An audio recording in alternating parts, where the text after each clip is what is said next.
Hello, I'm Marni Penner, and in this video I'd like to talk about all that I've been through as a social anxiety coach.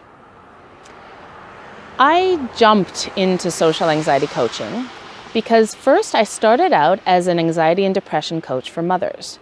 I did tons of research and I figured out how to help mothers overcome postpartum anxiety, generalized anxiety, panic attacks, all kinds of anxiety, anger, rage, and depression in early motherhood. And as I was helping mothers, with all their shame, guilt, fear, and other painful emotions of motherhood, it started becoming very clear to me that social anxiety was a shame problem. And I thought back to how I had overcome my social anxiety in my 20s, and I could now intellectualize what I had done, and I knew that I could now help others. So I jumped into social anxiety coaching, and because of that, I was triggered by a lot of my clients. They triggered a lot of my demons from my past. They made various social anxieties come back, various shames come back, various problems come back that I had to then process a second time and overcome a second time using this same solution. So I would like to tell you in this video about the different various problems I had as a new social anxiety coach and how I overcame these problems.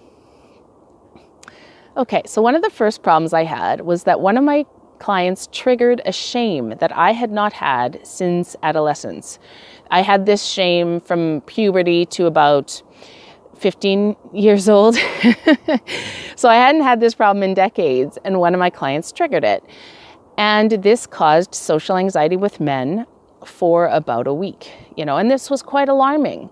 I talked with my friends about it and they kind of laughed at me, it was not an easy thing to have to go through. Then one of the things that happened was I had a client who was extremely worried that the people in his town were going to judge him. He had very strong beliefs that people are mean, people will just judge me, and this was kind of his answer to anything that he might attempt to do. And then unfortunately, I then acquired these beliefs from my past because he had triggered them.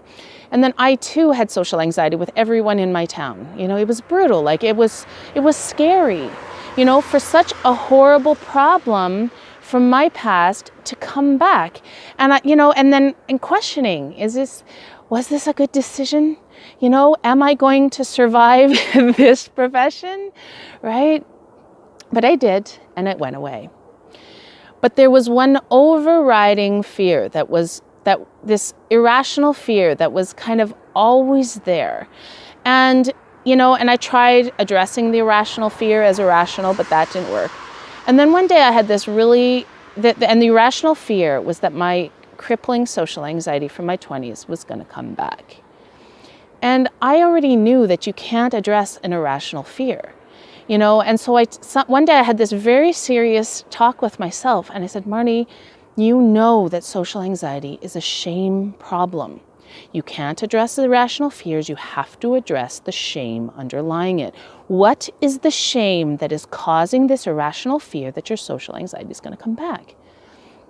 And I realized it's because I had overcome social anxiety without ever telling anyone that I had social anxiety. My solution of honesty, love, and acceptance didn't require that I actually tell people that I had social anxiety.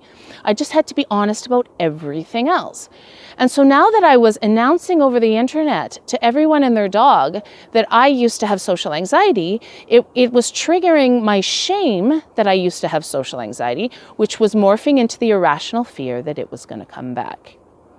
So what I did was I applied honesty, and I told tons of my friends my whole story. I would meet for coffee, or I'd call them up and say, I used to have social anxiety. It was really, really bad. Therapy made it worse. And I told them everything that I had never wanted to say, right? That I had always kept a secret. I told as many people as I needed to have that shame lift and my irrational fear go away. And this was really, really powerful, because what this was saying was that my solution could be applied now in this new circumstance, and it worked yet again. It made me more and more convinced that I was right that social anxiety is a shame problem, and as long as we address the shame at the root of our anxiety, the irrational fears will go away. Okay? This is super, super powerful. One more thing that I experienced was helping my clients with social skills. So every now and then I'd have a client who needed some help with certain social skills, which meant that I analyzed what I did in certain social situations, what was my emotion, what was my approach, my big picture approach, what was I focusing on, and then I would write cheat sheets for my clients explaining exactly how I, handled social situations that were a problem to them. But the problem was then in my personal life, I would be in this situation and I'd start overanalyzing, which would make me awkward and be like someone who had social anxiety because I was too much in my head, right? But that too went away, right? So I made this video to show you that this solution of viewing social anxiety as a shame problem and using honesty, love, and acceptance to overcome it not only helped me overcome my various forms of social anxiety when I had them, but it also helped me overcome the same social anxieties that were re-triggered once I became a social anxiety coach. And I have another reason for making this video. As I was going through these difficult periods, I had some haters on the internet saying things like, you probably still have social anxiety, you just want to make money. Whew, you know? Or what was the other comment?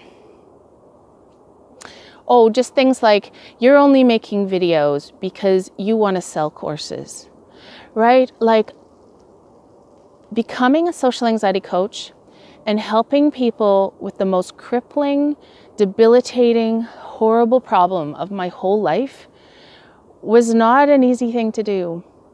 It was really hard, and at times I was very unhappy. And I asked myself sometimes, Marni, you're not happy like you used to be. You went to become a coach because you had learned how to be a really, really happy person. And you're not a happy person right now.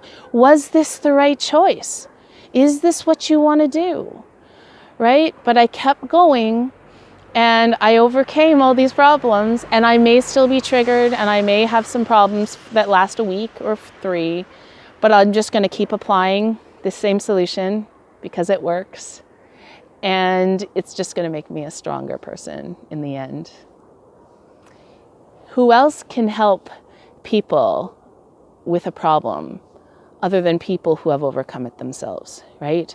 And when we attempt to help people overcome something we've overcome ourselves, we will be triggered. We will have to face demons from our past.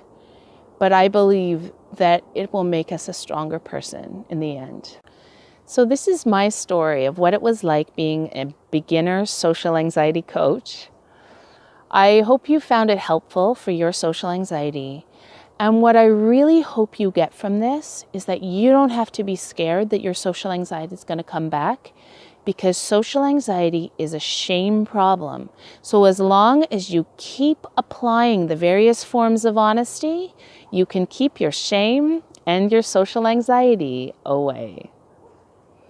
Let me know if you'd like me to help you free yourself from your shame or your social anxiety, no matter how severe. I hope you found this helpful, and I hope you have a wonderful day.